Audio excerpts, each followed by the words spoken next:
Hello, everyone. Welcome. This is Annette Munich. I'm the co host at Father Shawn's Paranormal Ministry. And unfortunately, again, this week he's not able to be here. He's gone until further notice due to his wife's illness. And we do have a GoFundMe for that. On the GoFundMe, um, people look for Sharon Whittington, and they're having trouble finding that. So the title says Join Sharon's Fight to Beat Cancer. Join Sharon's Fight to Beat Cancer. Father Shawn is a priest with the United States Old Catholic Church.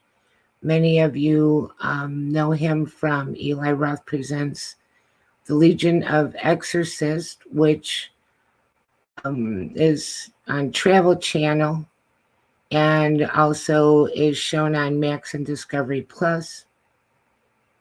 Father Shawn is also an author. He wrote God, Ghosts, and the Paranormal Ministry, Volumes 1 and 2. And those are available on Amazon in paperback and Kindle. And also, you can get them through the website, and he will send you a signed copy. And his website is ghostbegone-biz. Those ghostbegone-biz. And I am the co-host of Annette Munich. I'm the owner of Stellium Books.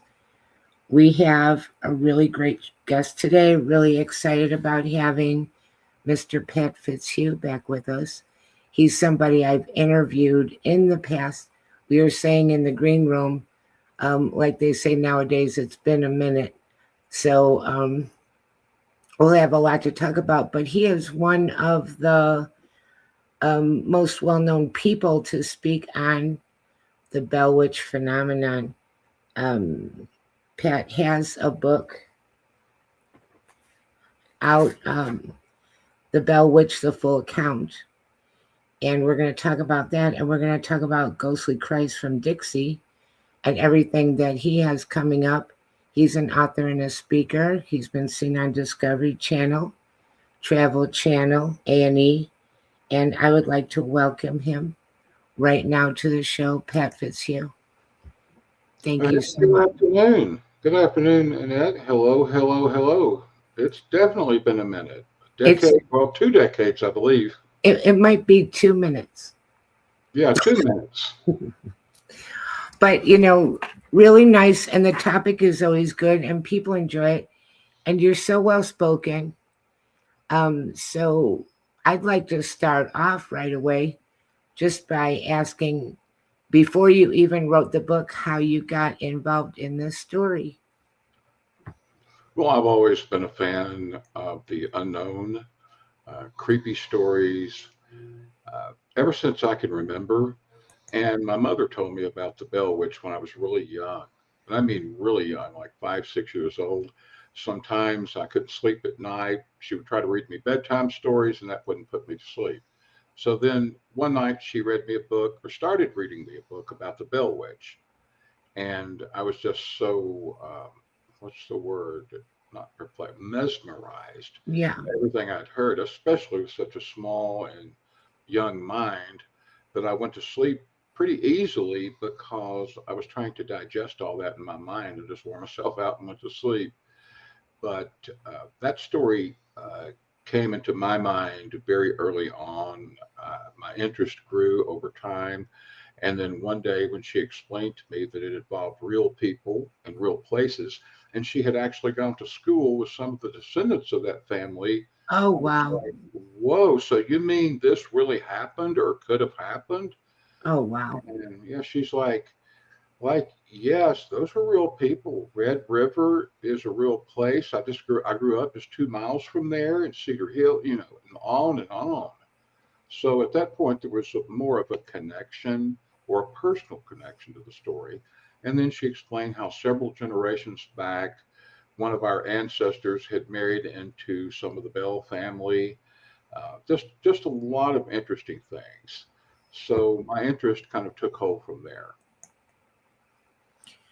That's a fascinating story. So your mother was telling you about this, and then you found out that you and your family have personal connections with descendants from this story, and it was all happening in your area, and that's really cool. The Bell Witch story doesn't seem like a great lullaby story to me, but I also like really spooky things, so I get what you're saying. And then also the part where it all shifts when you find out, wait, this is a real story. Yeah, Not absolutely. only is this a real story, this is a real story that happened in this area, and we know some of these family members. Yeah, and it was just mind-boggling. And I think the part about it that put me to sleep has to do with the way my mind is wired. I would hear the story, and one paragraph after the other, I would think, "There's no way this could have happened." Oh, wait a minute, maybe it did, maybe it didn't. How did it happen? And my brain would go into analytical mode, what little analytical mode I had at that age, but it just wore me out. A lot of fascination there, a lot of intrigue and everything. And the story grows all the time as well. So there was never a shortage of things to look at. And as I became older, the question became, how much of this did happen? What didn't happen? What is the story behind the story?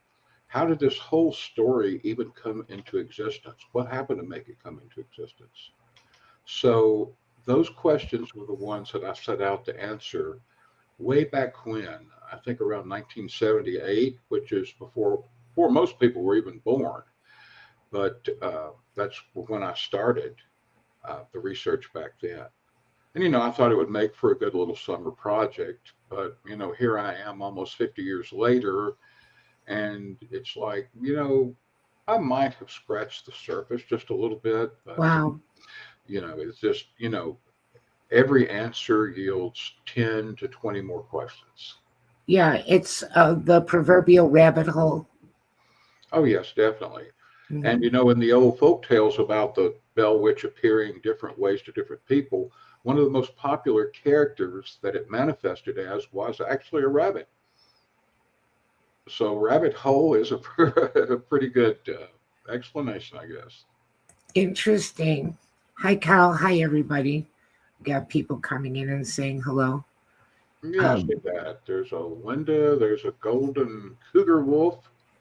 and Carl, So, yeah. Hello, everybody. How you doing? Good to see so one thing that strikes me about Bell Witch is that it's a poltergeist story. It has poltergeist type activity in it. And then it seemed like people in, I hate to say the paranormal community, I think that implies something that it isn't really because we're all just regular individual people. But people stopped wanting to talk about poltergeist things so much and then came up with all these different theories about poltergeist and that they're not really a haunting and it's tied to the girls. And maybe that's true, but it's kind of hard to prove that it is or isn't. So I thought I would toss that your way and see what you think. Okay, you'll probably regret it when I finish. You'll regret asking me that. That's one of my favorite sore spots, or excuse me, my favorite topics. Um, okay, first and foremost, there's absolutely poltergeist type activity in the Bell Witch story, Mhm. especially in the very early part. As time went on, there was still some poltergeist activity, but there was a lot of other activity that one would not normally attribute to a poltergeist unless it just happens to fit into their personal definition of a poltergeist, which is where I'm headed with this. And I've been in this field an awful long time, done a lot of research, met an awful lot of people, and yada yada yada. And it's funny. I asked 20 people, "What is a poltergeist?" And they'll say, "Oh, that's simple. It's German. It means noisy ghost." Okay. So what are some examples? And from those 10 or 20 different people, you hear 10 or 20 different examples. So I don't think there's a consensus out there anywhere on what exactly constitutes poltergeist activity and what doesn't. I think the only consensus is that it means noisy ghost in German. Right. So when I look at the Bell Witch case or any other case involving that type of activity, I go with my own definition of poltergeist, which is based upon things I have read and researched over the years and what I think makes the most sense. And that definition is a ball of malevolent entity, or excuse me, of malevolent energy that is genderless and mindless. It has no gender, it has no mind. It's just a ball of malevolent energy acting with a very strong force. So there you're getting things that go bump in the night, things, China may fall, get knocked off of a shelf, chairs could fall over, a number of things like that could happen. But I see a poltergeist as a ball of energy. Some people think a poltergeist can quote Bible scripture and can talk to people and perform logical reasoning. But who knows? Maybe they're right. But as far as I'm concerned, a poltergeist can't do that. It's a very basic form of energy. Now, when you get down to it, you look at what people have researched over the years and put out there about poltergeist. Um, One interesting thing that several researchers have agreed on is a poltergeist, this energy has an agent. The agent is the person whose brain waves or the waves generated by this person's mind are malformed, which is evoking or bringing into being this malevolent energy coming from the brain. That is the agent. And then there are theories, what causes this to happen? Why does it happen repetitively? We started out with theories like Nander Fodor, the lawyer who turned parapsychologist years ago, Hungarian guy, talking about usually this malformed energy comes from the minds of adolescents or pre-adolescent people who are undergoing or who have underwent serious emotional trauma. Then a little later on, more insight is given when we got people like William Roll, and some people I think from University of North Carolina, some parapsychologists back in the 1960s came around and said, well, these bouts of poltergeist entity, they recur because this energy is released from the mind at different times, the same energy over and over. And that mind controls this poltergeist force, which in turn causes things to move, people to get hit by an invisible force, and so on. And they called it RSPK, or recurrent spontaneous psychokinesis. So then that theory, combined with Dr. Fodor's theory, set forth or laid out the perfect platform to create all different types of Bell Witch theories.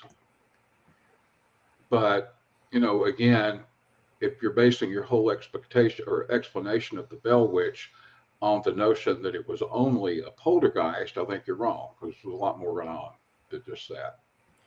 Right. The story gets more complicated than that. But I know that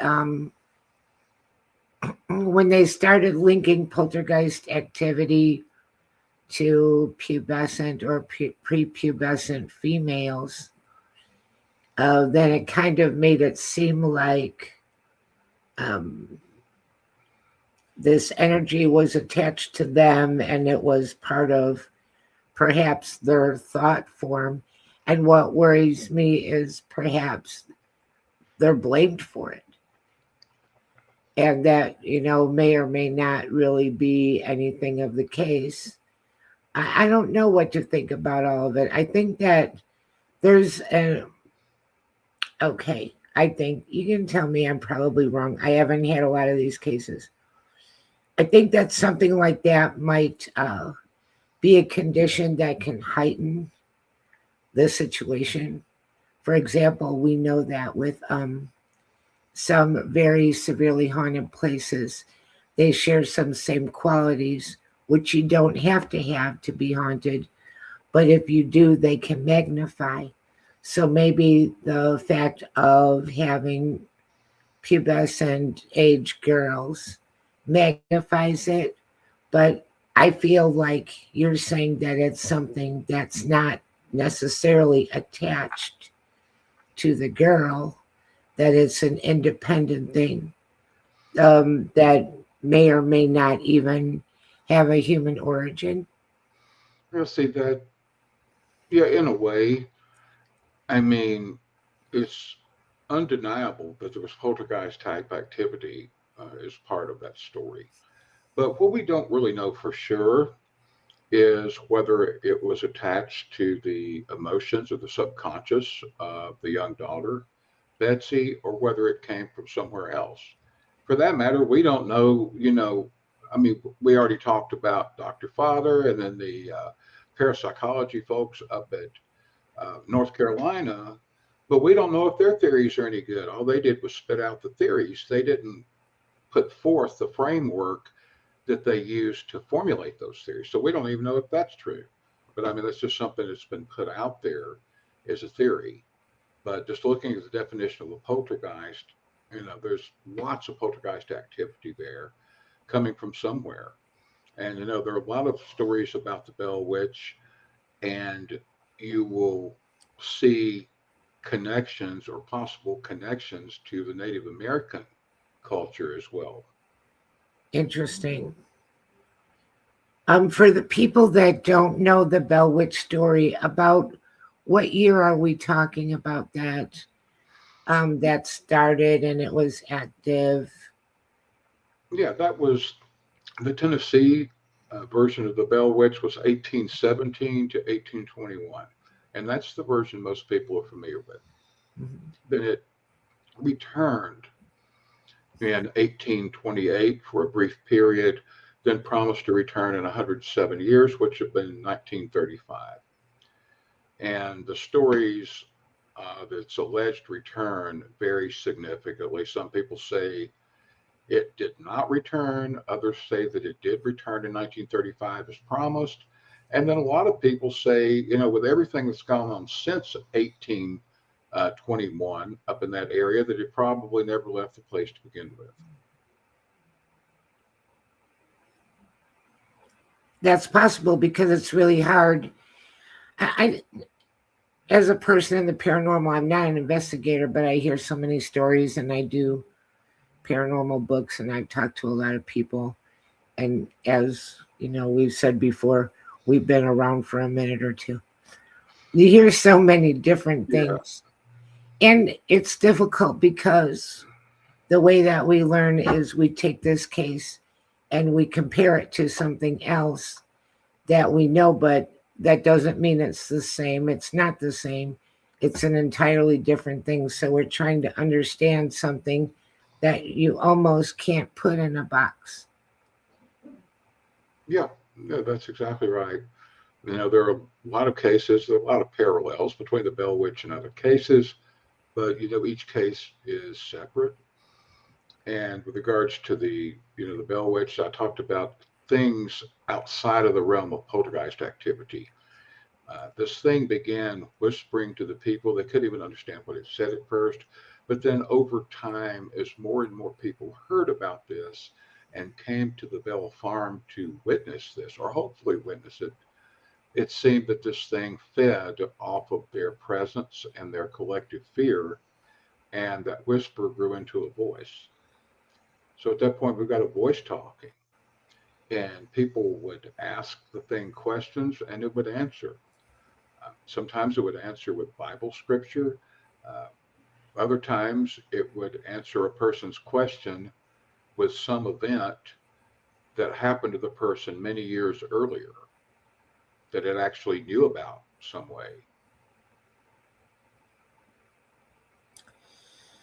Yeah, that almost sounds like an entity. But when you were saying tied to Native Americans, I hear some really odd cases connected to Native Americans, curse-wise. Oh, yeah. And also, they have a lot of stories that you don't hear so much outside of their community of shape-shifting and different kinds of entities and little people. I'm in Oklahoma right now, and there's quite a bit of these kinds of stories around here. Werewolves, little people, shape shifting. There you go. There's a whole, what I'm trying to say, short story long, is that that opens a window to so many more possibilities of things that we don't really understand. What makes it start? What would make it stop? If something could be lingering around and then it's active again, who knows? Could it be a curse? Right. Yeah, there have been some theories about curses on the Bell family, curses on the land, but with anything with a curse, you always have to ask, is this really a curse? Are there coincidences? The only curse I've heard about, or the one I've heard the most about, is one that says the oldest male in every generation of that line of Bells will die. Ooh, So I keep thinking about that, and I didn't have to think long to realize that everybody dies. So yeah, the oldest male will die, the oldest female, the youngest male, we all die. right. So I didn't put any stock into that curse at all. Nowadays so many people hear something and it generates a big thrill and they just take it and run with it without even, applying any critical thinking and saying, wait, everybody dies. So yeah, I guess they will. That's a heck of a curse. Right. It must be on everybody. But yeah, Native American. Many people have thought this thing was a shapeshifter, and a lot of what people were seeing, these different manifestations, you could roughly call it maybe a shape shifting type entity. I've had Native American people, shaman, come to tell me they thought it was this spirit, a Native American spirit called Trickster.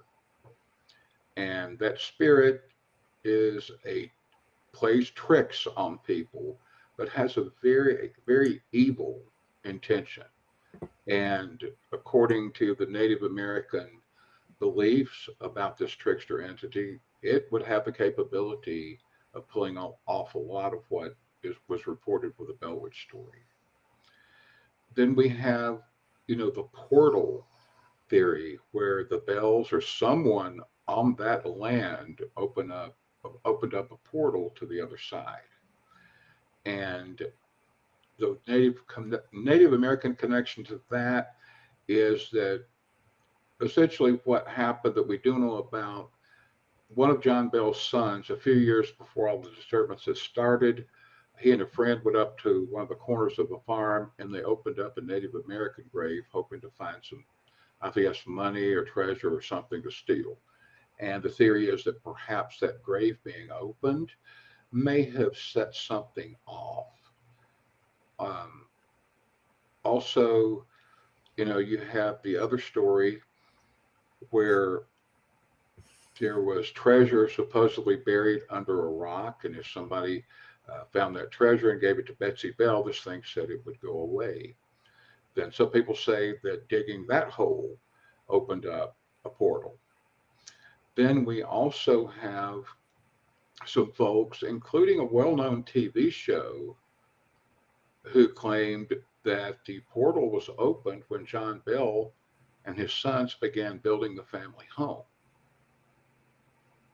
And all I've got to say is I've got the deed, and that home was already on the property long before the Bells even set foot in Tennessee. So that that little theory there is obviously bogus there. But on the other hand, perhaps they were building a building, an outbuilding on the property, and maybe have opened up a portal or something that way. That's actually very interesting and kind of terrifying. And um, I don't know. again, out here where there's a lot of Oklahoma legend and lore and stories, I tend to want to just leave things like that alone because you don't know what you're opening up. And um, again, saying if you're not even sure what something is, it can be very difficult to figure out what to do about it. We've got Linda saying energy can remain, where energy has occurred, the energy can remain unless God and a priest exorcist intervenes. Um, yes, I would say yes. It would for sure be worth trying. What's difficult is an exorcism will drive away evil, but you can have something that doesn't want you there that's not necessarily evil. So it can be an unfriendly and um, malevolent feeling, haunting, and yet it's not necessarily demonic. Well, the most popular EVP in the world is Get Out. That's true.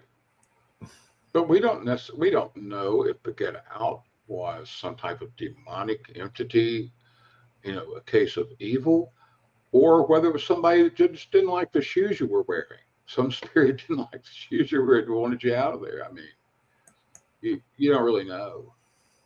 But I think key to a lot of things like situations where John Bell's son and the other guy disturbed the Native American grave, things along that line. The key to things like that, like you say, people just need to leave things alone, or they need to know what to leave alone Right, and when to leave alone. Otherwise, they open themselves up for all types of different things, whether it's some type of spiritual uh, grudge and retribution later, or whether it's nothing but everything that happens to them later, they blame on it. Either way, messing with the wrong things at the wrong time, violating some sacred rules, violating the sanctity of certain things, it's just asking for trouble. And we see that a lot nowadays in the paranormal world right, because the paradigm, unfortunately, has shifted.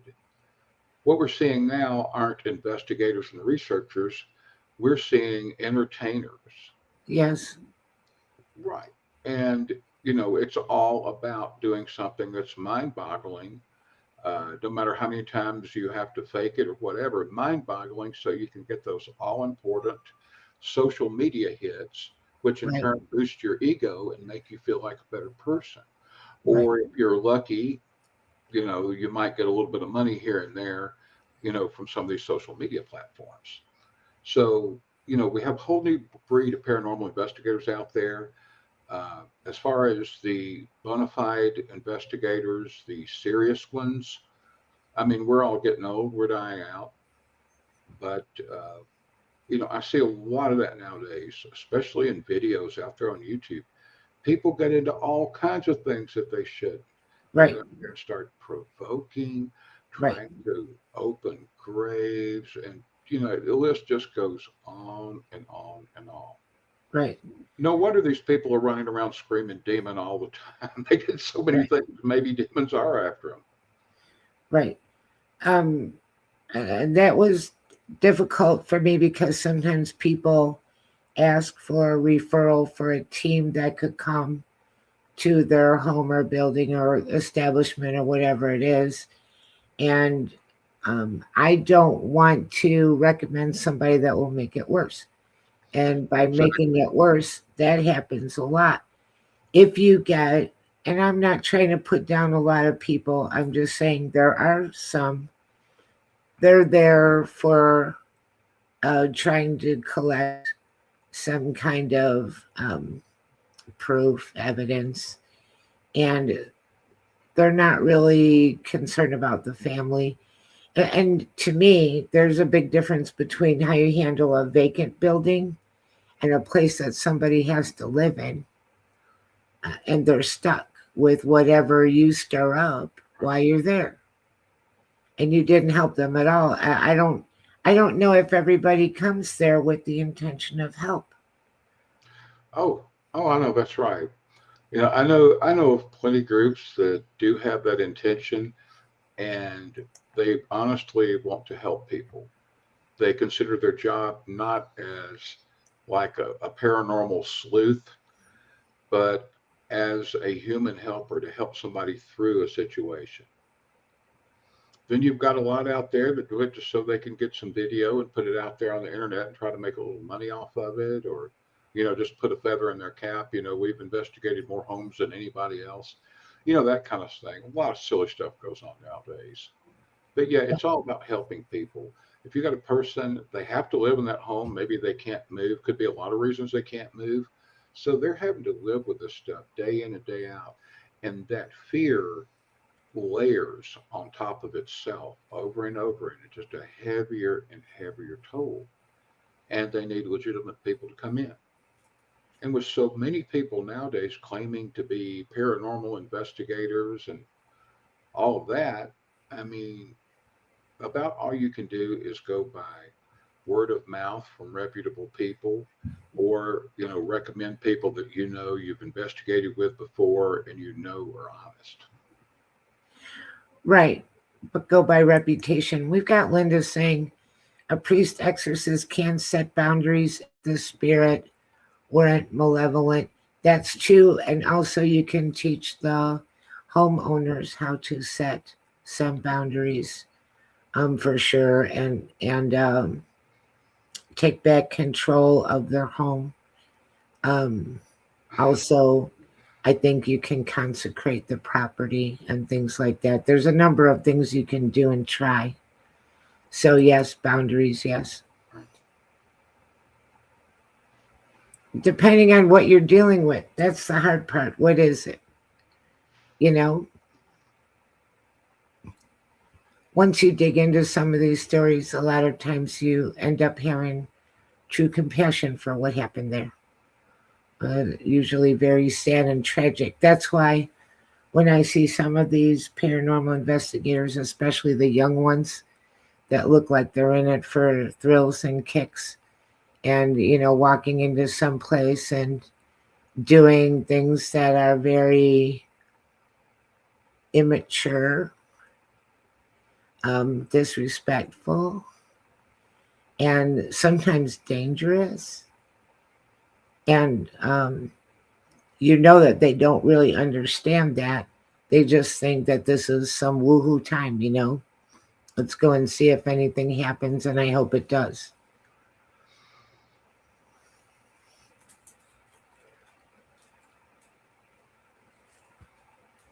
Those are some of the videos on YouTube that I run across. If somebody handles it well, then it's interesting. I like the history of the building. I like the story behind it. I think most good paranormal investigators are historians at heart.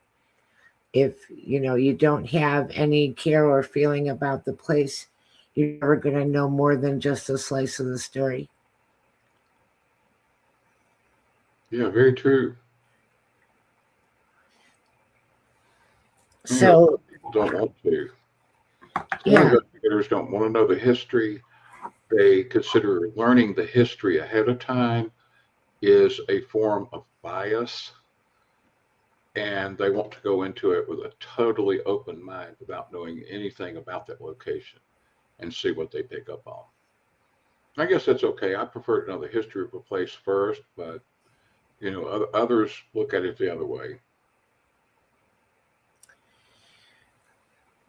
I would rather know the history first, and then also, it takes a while to make any kind of determination, because you can go somewhere a couple of times, not much happens. And then you can walk in and one day it feels different and quite a bit happens. They don't perform on cue. It's not like that. And, like you were saying, excuse me, with Bell Witch, that something can go dormant. And dormant doesn't mean that it's over necessarily. So that's another part of, the mysterious scenarios that surround all of these different cases, which are all individual, occurrences. So very interesting. But Bell Witch went on for a long time. They ended up making a movie, An American Haunting, and you were connected to that movie, and Donald Sutherland and Sissy Spacek, and I love both of them. I saw that movie. I thought it was very good. Did you feel like they handled the story well, or do you think they jazzed it up a little bit? Well, the background on that is we go back to the Nandor Fodor theory, the Hungarian lawyer turned parapsychologist or psychiatrist, whatever, and about a poltergeist being an agent, or excuse me, having an agent. And he himself did not even investigate the Bell Witch case, but he allegedly made some comments about it, essentially stating that it was likely a poltergeist, and that was what he liked to investigate, and that more than likely the Betsy Bell girl, who was the youngest daughter, was the agent of the poltergeist, and that there was some type, probably maybe some type of emotional trauma on her part. So then we roll it back into North Carolina, William Rowe, and all that, whereby we're talking about multiple occurrences or multiple attacks and back into the recurrent spontaneous psychokinesis. Then, after that, November of 1968, a magazine called Playboy did an article about the Bell Witch. Now, if anybody's familiar with what Playboy was, then obviously they would understand that they would take a what would you call a bedroom type angle to that story. So all they did was took what they had heard about those theories and plugged in some things into variables. So what they decided to come up with was that there was an abusive relationship between father and daughter, and that the trauma that resulted from that, or allegedly resulted from that, fed this poltergeist. And the reason that the girl and her father bore the brunt of all the physical Bell Witch disturbances was because her subconscious mind was having this poltergeist attack her father for punishment, but then also attacking her for punishment, not for doing it, but for not telling anyone about it. So that was the theory that Playboy magazine stuck out there. Well, later on, one of the many, many, many people uh, who've written books about the Bell Witch, I guess, was looking for a theory or something, and they ran across that in the Playboy magazine article. So they based their whole thing around that theory. They did the Bell Witch story around that theory. Much of what was in that movie was not even part of the Bell Witch story. Uh, None of the key parts of it were even mentioned in there. It was just basically trying to put forth that particular theory, or what we call the abuse theory. And I was a very outspoken opponent of the abuse theory long before that movie, or even the book that led to the movie even came about, and still am. So when I was approached about the movie work and doing scenes on the DVDs and this, that, and the other, I'm like, hey, you're using probably the worst and most illogical theory that's ever been put forth. Your theory is a complete total joke, and it's a shame, the bad light it casts on the Bell family. So, by the way, do me a favor, don't you ever try to call me again. Well, of course, that didn't do any good. They just kept calling, please, please, please. And I kept saying, no, no, no, no, forget it, and some other words. And eventually, they came up with a deal that would work out. And that was where they would put me on there, and I would get to share my thoughts about the case in general. So at that point, I'm like, yeah, if I get to speak my own mind and my own thoughts, I'll be on your show. Sure. So that's how I became involved in that. Was they shot several interviews that later went into special features, which appeared on the DVD, and I was in those. Of course, the parts where I talked about how silly that theory was, of course, were cut out of it. But like the director had told someone else, he just wanted me in the show because I was a Bell Witch researcher. He had to have me there. So Yeah, medically, I didn't support their theory. you just being there legitimizes the whole thing, whether they show everything that you said or not. I think that's probably what they were shooting for, what they were after. And, I didn't mind, as long as I got to speak my own thoughts. Right. And that's no different from any other TV, film, documentary, or any other work I do. I don't speak from a script. I do my own speaking, my own thinking, and all that. Otherwise, I just won't become involved. Right. And that's what happens with a lot of things that become Hollywoodized, Oh, and you run into it with different stories and different people, and they go and do the tour, talking about what really happened as opposed to the movie or TV, or even sometimes someone writes a book.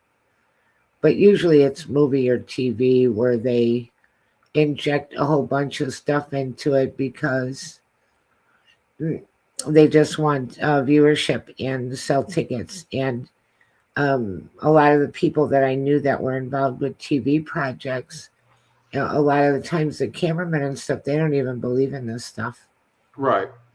Occasionally they get converted, but um, it's about sponsors, and it's Yeah, about tickets for movies, and they jazz it up and do what they have to do.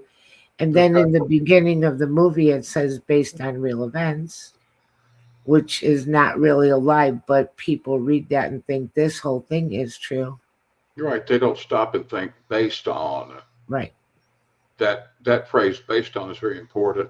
And another thing with American Haunting, what I also made them do as a condition of my participation was put a disclaimer out there. I can't remember if they put it at the beginning or ending of the movie, but they did put it out there saying the story, there's many different conclusions of what might have happened, and that this is only one of them.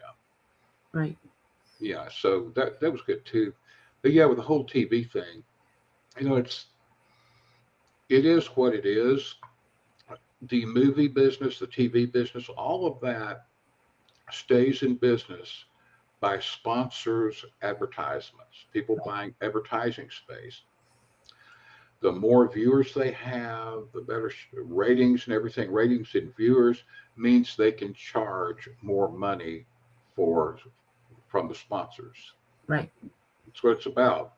So they're going to have to put only the things out there that are going to get and hopefully retain the most viewers. right, We're talking numbers, not quality necessarily, but viewer numbers, because then they could go to these sponsors and say, well, look at these ratings and such statistics, such and such viewers. We will sell you this 10-second advertisement space for the bargain of 15 million or whatever. That's how they make their money. right, So that's how they do that. And sensationalism is a big thing and all right, that. What is sensational? What are people going to be glued to the screen week after right, week just to watch somebody say, okay, well, this is not haunted. I didn't detect anything here. People aren't going to do that. They want to see these young kids running out of these houses and places, screaming demon here, demon there. Oh my God, this something grabbed me in the throat. You right, know, the masses look at paranormal as nothing but entertainment. They right, don't care. They don't care whether it's true or not. It's entertainment to them, and it's money to the industry. right, And by comparison, only a small niche of people, also known as the paranormal community, take it serious and are more interested in evidence gathering and analysis, the critical thinking, separating the explainable from the unexplainable, and so on and so forth. Right. We seem like a huge community, but we're really not when you look at it with the masses.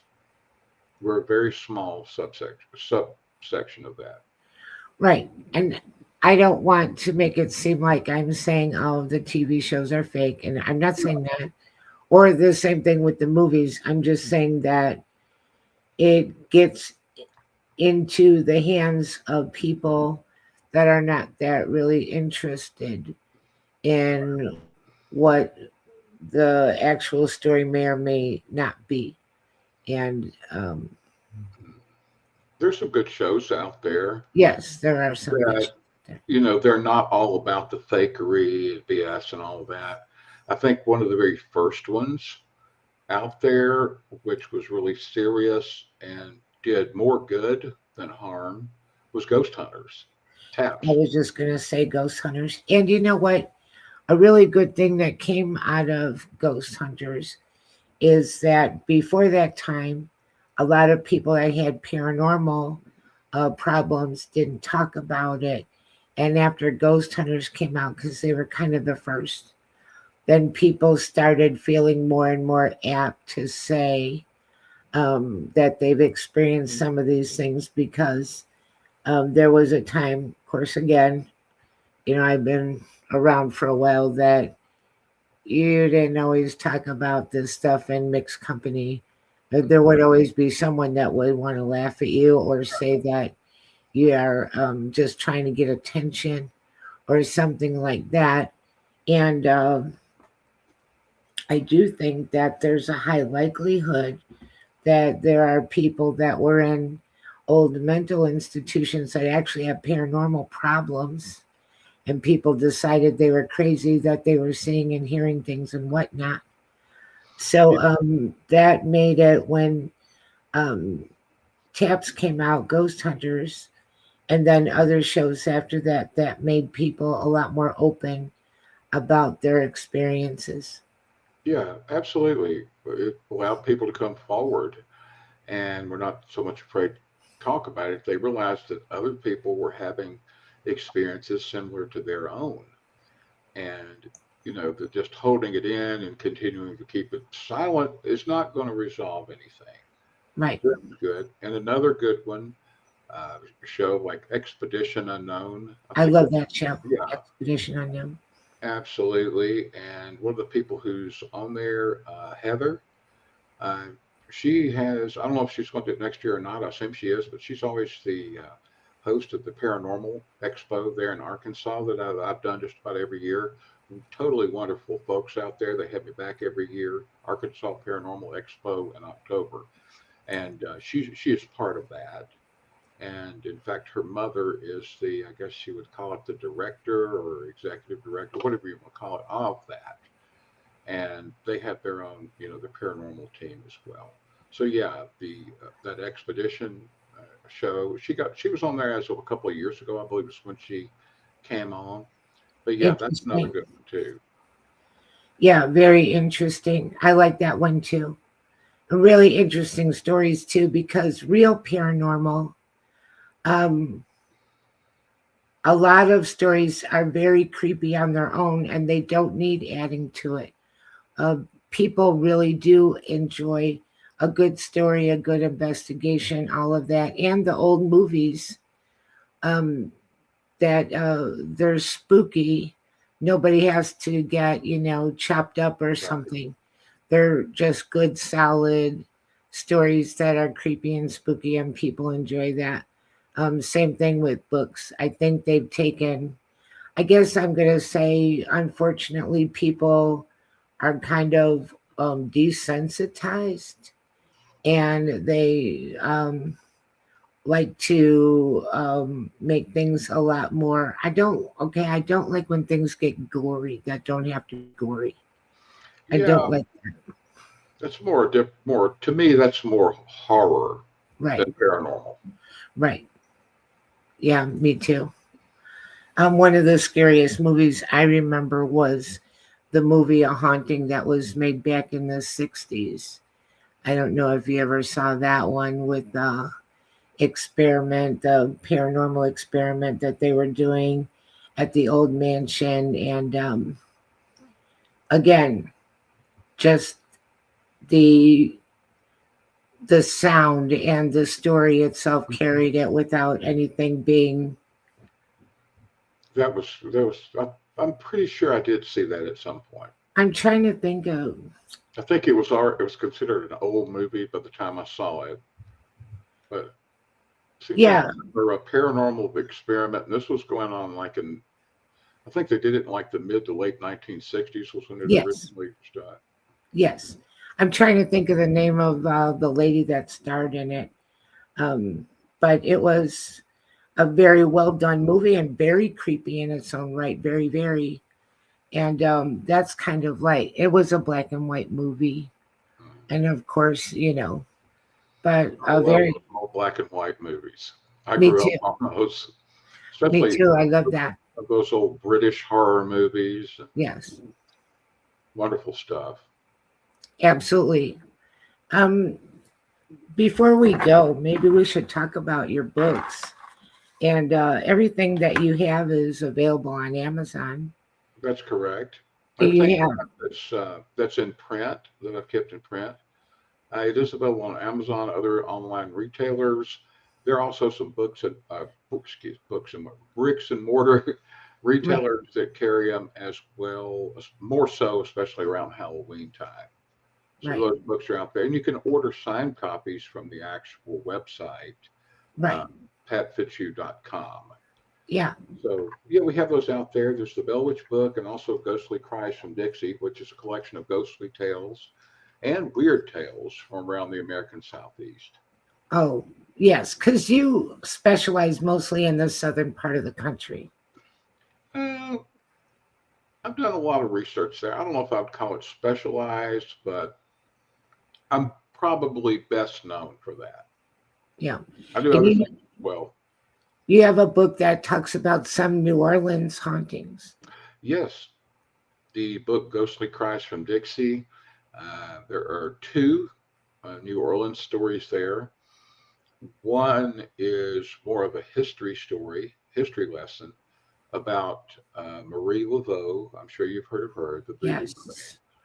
We talk about her early history, her early first husband who died, her rise to prominence in the voodoo community, her becoming friends with people at the upper crux of New Orleans society at the time. Uh, on and on. A lot of things about Marie Laveau, the Voodoo Queen, essentially to try, if anything, just clear her name. Because let's face it, history has not been good to Marie Laveau at all. Oh no, she's painted as like the number one voodoo queen of all voodoo queens. Well, she's painted as an evil Right, voodoo queen. right. And, what I found out about her, she led a very respectable life. She was a hairdresser, which I guess probably put her in a position to hear a lot of gossip. But, you know, I mean, she was a member the Catholic Church there. She was on their benevolence committee that would help look after and take care of people who were unable to take care of themselves. She was a frequent volunteer at the charity hospital there in New Orleans, helping people who were sick. Aw, And her list of good deeds just goes on and on and on. Now, yes, she was a practitioner of voodoo. But if you dig really deep, you'll find that there are connections to voodoo and Catholicism. I mean, they're different things, but there are some underlying connections between those two religions. And not everything voodoo is or was evil, even though I think the general consensus out there in public is that, if it's voodoo, it's evil. These people are putting hexes on people and killing them, and so on and so forth. Well, you know, like I say, those folks need to do some studying. So, at any rate, she was the voodoo queen by about 1831. there were over 15 women, young women in New Orleans, who were trying to be the head voodoo lady, the voodoo queen. And I'm sorry, but Marie outshined them all. And she became the undisputed voodoo queen. It made those other women very jealous, made them very mad. No telling what kind of evil rumors got started about her because of that. And, interestingly enough, after that, Marie had a daughter who herself became a voodoo queen. They called her Marie Laveau number two. And she did some of the same charity type stuff that Marie Laveau Sr. Did. Anyway, very interesting story. Also, in Ghostly Crash from Dixie, have you heard about the Lalaurie Mansion? The what? Lalaurie, No. spelled Lalaurie Mansion in New Orleans. It's on the Royal Oh, Street. no. Oh, you know what? Is that sometimes people call that the Lalaurie? I've heard it pronounced Lalaurie. I've heard it Okay. Lalaurie. Okay. So I know what you're talking about, but I didn't know it like the more of a Creole.